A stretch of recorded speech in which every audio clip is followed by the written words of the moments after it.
Welcome to another FAnews interview. Today I'm speaking with Andre Symes, CGO, Genesis Technologies.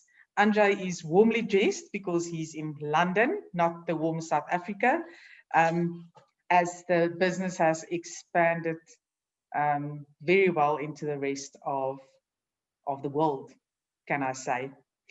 Welcome, Andre. Hi, Renee. Thank you for having me on again. It's a pleasure, and I'm looking forward to our conversation today.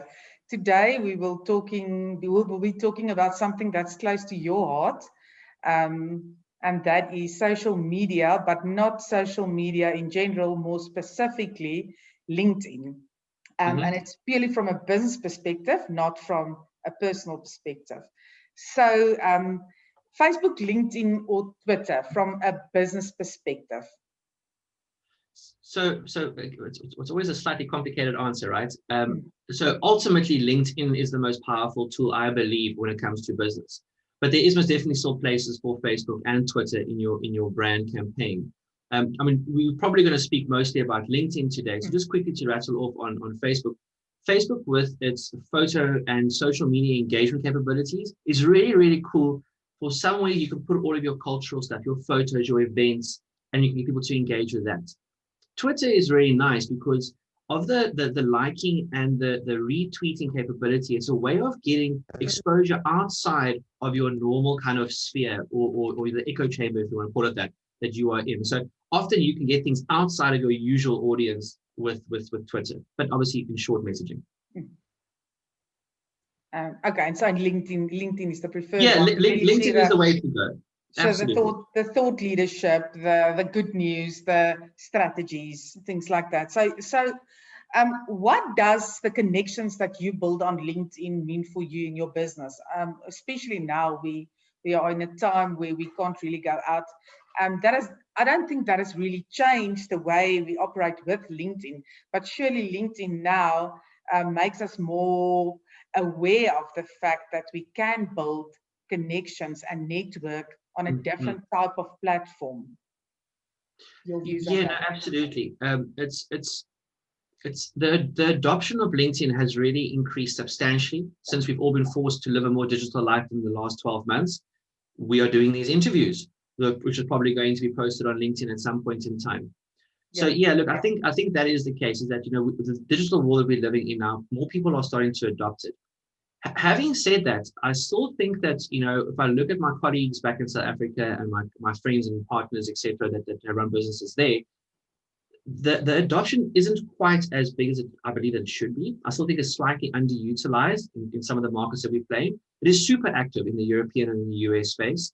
And I think that there's a lot to be said about more adoption. I mean, if you become an early adopter of a technology, you can usually get a bit of a jump in your competition, right? Yeah. One of the things that I've read a lot about LinkedIn is the fact that many use it as a powerful tool for lead generation, market research. Do you agree, especially with lead generation? Is that something that is especially also underutilized maybe in South Africa? Yeah, look, I think that often LinkedIn gets misused for exactly that. People use it for lead gen, where I believe it should rather be used for lead qualification. You know, getting a list of potential sales leads, whether you're a broker or you're a technology company, you can get that off of just basic searches. You know, most organizations have a list of people that you can target. One of the most annoying things that I find to be on LinkedIn is people just wanting to connect with me and then immediately trying to sell me something without even understanding what it is that I do. But on LinkedIn, you can quite quickly see what my thought pieces are about, what Genesis as a company does, the press releases we have done. And then some of the better companies, people like Gartner, as an example, are very, very good at going through people's LinkedIn profiles and their company profiles. And then actually, before they even talk to you, they tailor a solution for your business. So LinkedIn is super, super cool if you want to use it to qualify leads in a B2B space. Yeah, that's true. And obviously, we don't have to accept every single invite that we get on LinkedIn, because sometimes people connect with you that's connected with other people, but there is absolutely no link between your business and their business. I've got a few LinkedIn invites that's just hanging in my inbox. There's no real fraud or anything that can happen on a LinkedIn space near. There absolutely is. Okay. That can happen. Not directly though, but it's the usual kind of scamsters are there. You know, people that want you to participate in pyramid schemes, or they want you to buy into some sort of unknown crypto coin that has been launched. Now we've seen a few cases of that where people go and they sell products or lull people into an investment that isn't fit for purpose or that isn't legal. But you see that in the normal world. So scamsters will always find a way. The nice thing for them from LinkedIn is that they can get a massive audience relatively quickly. They don't have to dial people one by one anymore. You can create bots that can send out automated emails, and then whoever picks that up, you just engage with those people. So we have to be vigilant for the scammers on LinkedIn. Yeah. You do a lot of posts on LinkedIn. What works to get comments? What is typically the stuff that you get engagement on and comments from and likes? So that's a very, very good question. And I would probably roll it back just one question and to go, is it really likes and engagement that we want? I think people, and particularly I believe that our media, not you guys, like our news media and the sites that we go to these days have created this false perception that clicks means good. In their world, you know, in a News 24 as an example, clicks means ads, revenues for them. And in our personal world, you know, likes and comments, it activates a dopamine in our head, and we kind of become addicted to this. We've seen these problems in social media for quite some time. So the question that you actually have to ask yourself is that, do I just want lots of engagements?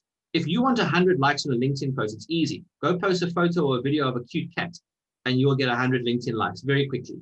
Or do I want 5 CEOs of a company that's looking to buy insurance technology, or I'm launching a new broker product? Do I want those particular customers or those corporates who might buy my product for them to see it? Well, get over the ego and just tell us something for that. So it's about targeted likes and targeted engagement rather than, you know, going viral like on Twitter.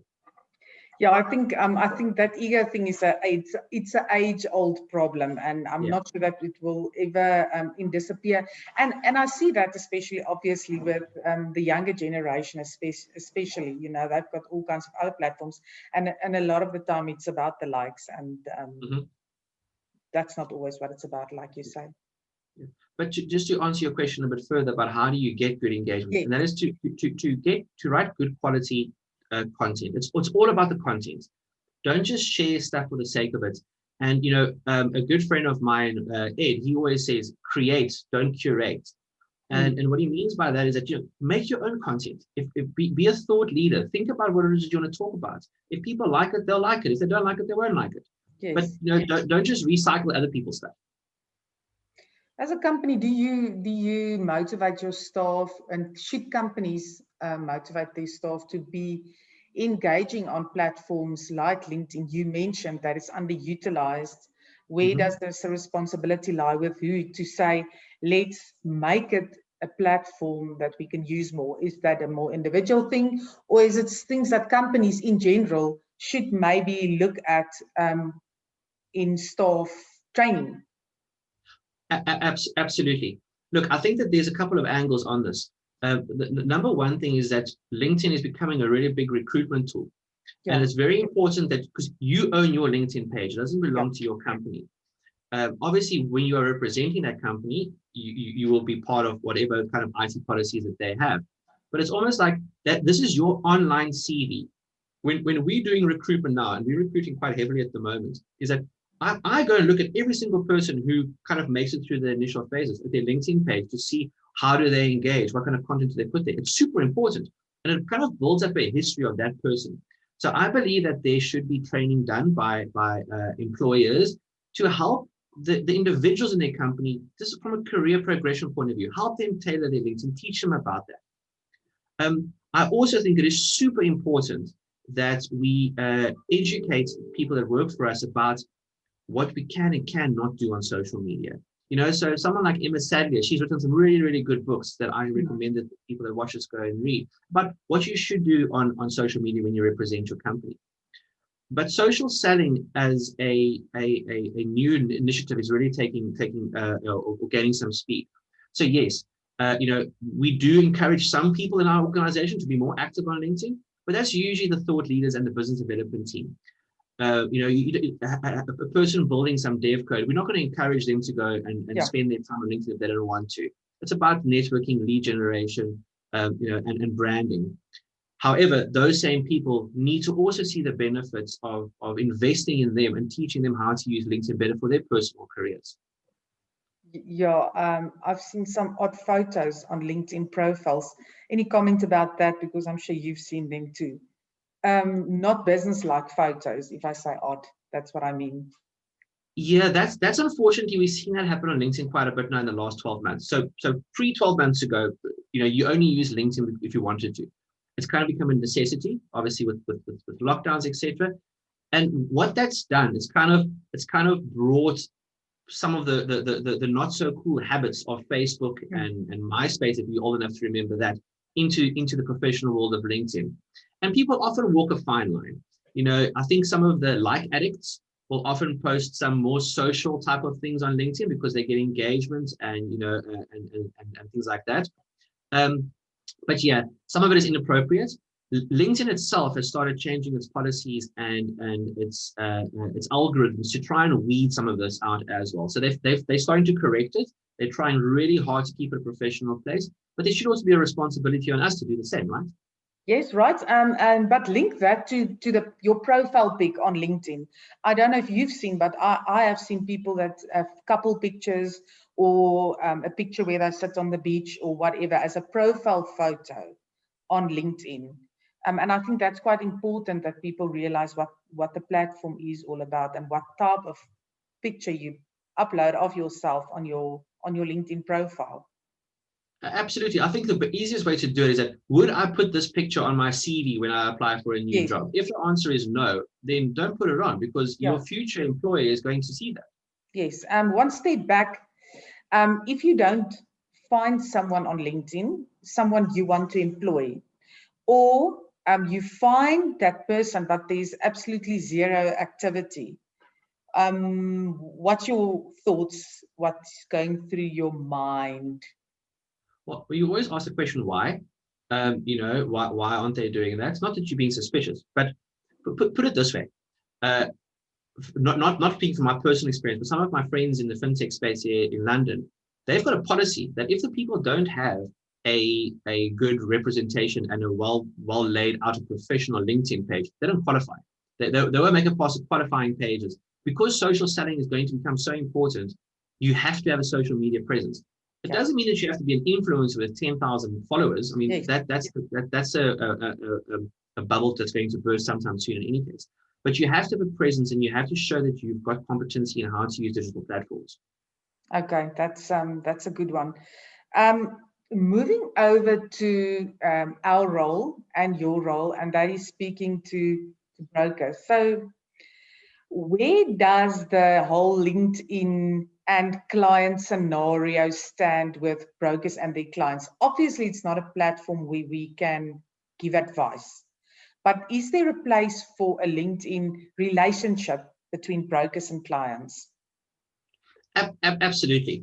Look, I know that we can't. There's questions around, how you give advice, etc. But LinkedIn is a very, very good place for brokers to raise questions and to educate the market in general. I mean, right now, the market, the insurance industry is carrying this very, very ugly badge, and we're not in a very good branding space regarding the BI claims issues, and that's globally. It's a big problem. There's also some other dual pricing issues in other countries. But right now, brokers should see this gap as a chance for them to stand up and show their value and go, hey guys, this is why brokers are important. If you can come and sit and talk to me about what your business interruption should look like, do you have pandemic cover? Do you not have pandemic cover, etc.? That's very important. So I think brokers, and some brokers do it really, really well. They get their branding out there the whole time. I mean, I've just I don't want to mention too many names, but there's a company called TH March in the UK that does it very well. Hayes Parsons, I think VCIB back in the Vaal in Johannesburg, they also do a really good job on LinkedIn. Go and see what they do. They're very good at it. This is who we are. This is what brokers are supposed to do. This is the value we add to the industry. And right now, I think people are looking for that value. So there should be some good adoption. Yeah, and I think education has never been as important as it is now. And what is easier than doing some education on your LinkedIn profile without putting yourself really out there. So I think it's a very valuable comment. One that we haven't spoke about this before, but more and more we are meeting our clients virtually. Yeah. I have a broker in the industry that is on my Facebook page who really started doing short videos, and it links to that education part that you mentioned. What do you see? Do you see any value, or do you think it's a new way and a better way maybe to communicate with clients is this short video thingy instead of a whole article? How do you see the two comparing? Or is it just a good adding on service to do a short video for your clients? Look, I think by brokers and anybody else that can go out and create good video content and talk about their industry and about their particular area as subject matter experts, broadcasts competency in that area. So, I mean, if I'm online looking for a broker to help me out and I go look at their LinkedIn page and there's nothing there, and then the next broker I look at their LinkedIn page and they've got a good video, they go like, guys, this is what you should think about when you're looking for business interruption, etc. Or this is cybersecurity becoming a really big issue. Have you considered X, Y, and Z? Well, guess which broker I'm going to think is better at giving me advice. So absolutely, you need to go and put out some educational material there to showcase your competency in your particular field so that you can stand out from the rest.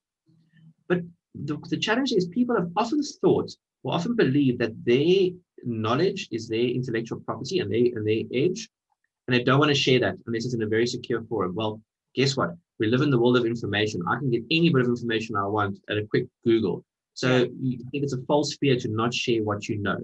Yeah. Okay, that's some good advice. And the reality is you have to keep up with the times. Don't think you can't do it.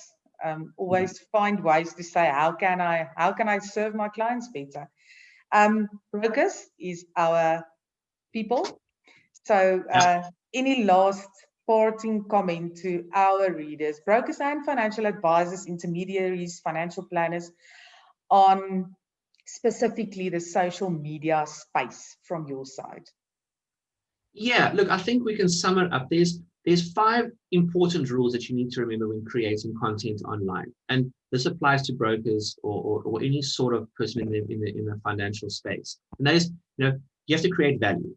So make sure that you're always creating value, that you're doing something of importance, that it isn't just sharing a photo of a cat or a dog or someone falling over or slipping on ice. It isn't. Don't do that. It's not about a personal gain of getting likes. Then, very importantly, also is that people buy from people, right? Some studies have shown that people are 10 times more likely to engage with a personal social media or a personal LinkedIn page than they are with a brand. Yeah. So if Genesis posts something or I post something, there's definitely more engagement and interaction because they're talking to me rather than a panel of social media managers or one person, whatever's behind the scenes, a faceless person, right? So the leadership teams within the brokers need to use their LinkedIn page, jack it up, and then do it yourself. And then also, I think earlier we mentioned about drop the ego. That's an important point to remember. You have to do that. Do it for the industry. Do it for your business. Don't do it just for your likes or because you think that you're an influencer or you want to become an influencer. If that's what you want to do, you can just go and buy followers. It's not going to add any value to your business or to the industry. So I wouldn't suggest you do that. And then number 4, very importantly, is that you need to learn how to understand the algorithms that these things use. When to post, what to post, to get to your target audience. That's very important. And these algorithms change continuously, but there's people that unpack them. And a quick search on LinkedIn, follow 1 or 2 LinkedIn experts. They will teach you how to do that very accurately. And then the most important thing, and I suppose this is a good business principle, whether it is in management or whether it's in sports, is just be consistent in your posting. Don't just have a flurry of things 1 week and then for a month you do nothing. Keep consistently posting good quality, higher value pieces, and I think it will all change the industry for the better. That's some great advice. Just a quick question. There's no right or wrong on not necessarily creating your own post, but sharing something you found very valuable. It is as good. As we said earlier, you know, that there's that creation versus curation point. And if you're going to share something, don't just share it. My suggestion would be share it with what you think on it. Okay. Because if you this is my opinion on this piece. The FCA has just made this ruling, or you know, the Ombudsman in South Africa has just declined this particular case. Well, why are you sharing it? What is your thought on that? Stimulate conversation, because again, people want to engage with people. I could read that article myself. Yeah, because not all of us can write, not all of us can necessarily create the content, but in finding valuable content to share, but adding your own personal view on it, I think would add great value. Yeah, so. Yeah. Then I think the final and most important thing is that before you share something, just double check with sources and what the content is before it gets shared. Good point. I think we've all learned that lesson in the last little while. Yeah, fake news. Thank you. Thank you, Andre, for the chat. I would like to add that my nice virtual screen is compliments of Genesis. So thank you very much for enabling me to move a step up. And thank you for always having a good conversation with you. Thanks, Rena. It's always lovely chatting. Okay. Bye, Andre.